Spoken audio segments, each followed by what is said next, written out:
Hello everyone, my name is Boom Show. You're welcome to my channel. It's Boom Show Television. Musha my latest musha zvinopisa zvega. Guys, rega nditangeni kutenda avo vari kusubscribe, vari kulike nekushare my videos edu each and every day. Our channel is growing.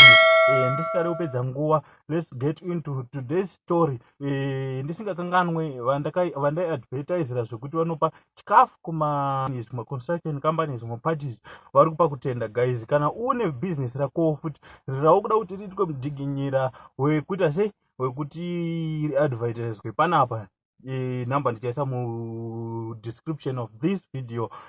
Mungogara maita se matibata muwana nawo nemacustomers enyu. So tisikanyanyopedza nguva, let's get into today's story, the latest one of today.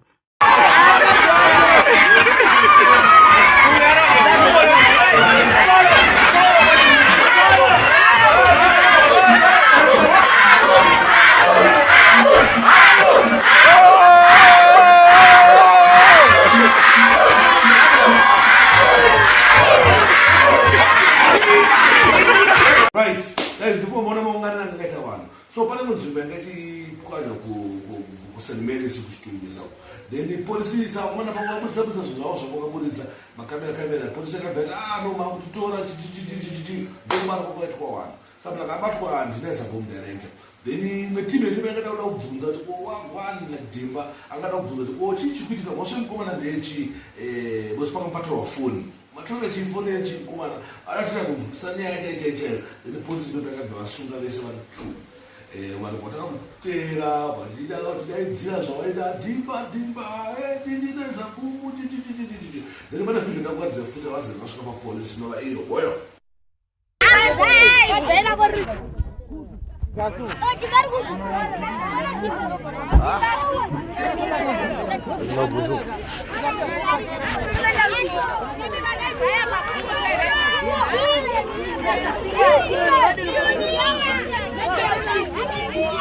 ya vari kutidzinga kwese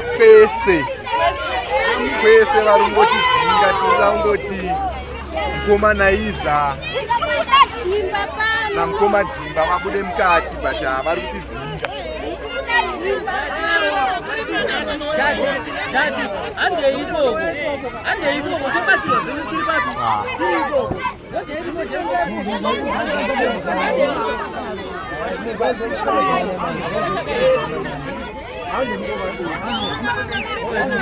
Andei hakuna chisingaperi chamai.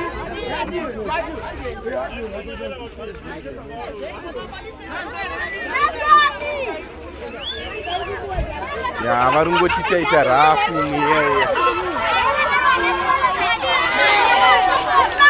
but mapanzi ari kungomira nesu.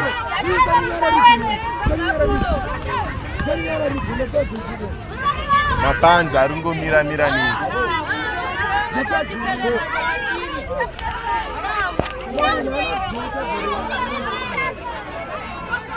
Zvina basa, jeri rakavakirwa vanhu pakupedzisira.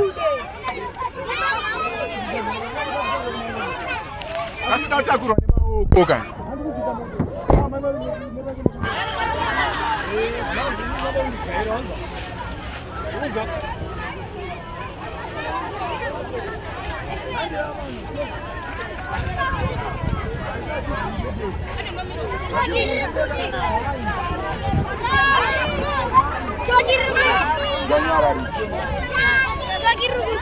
Riripo padhengi.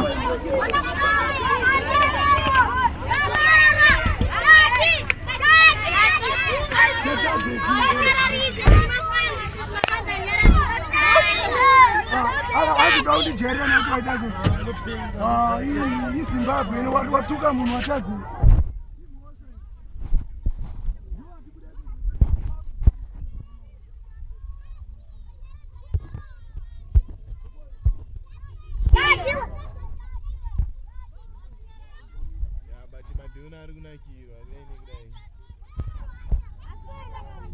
mapanzi isatutera kubva ku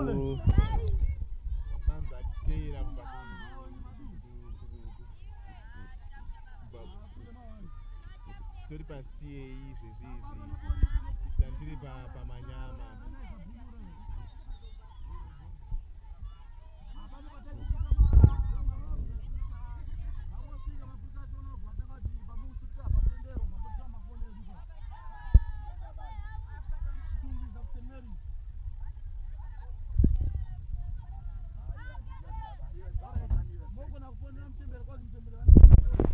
right ndimakazi mazvona maane picture yekuti dispax vatana zvisina umbo ndo masungirwa akaitwa nomabatirwo akaita saka nyaya yanga ingoti vakuona nezvavaitawo polisi bvayasvikawo polisi emusabunyoma sometimes inokusvika nekukusunga nyaya inozotaurwa vai kumberi saka nyaya yakazotaurwa kumberi yataurwa kumberi ndokusunungurwa kwakazoti kwabhatira mafaini wakatotana mugomba beni anengaita kuti mhosva yavo yavaite ipapo sometimes police but anyway, thanks guys, thanks for watching, thanks for supporting Zim Reality ITV. Don't forget to check out the Facebook page here. Got the DJ Spark Zim Reality ITV guys. You want to subscribe or you want to follow, I mean, was the page no poster was also one of YouTube. So I think guy could follow off the Facebook page. You got the DJ Spark Zim Reality ITV. So I live and then she take over. Thank you guys. Always remember that fear not, sin not, whether you like it or not. The truth is the truth.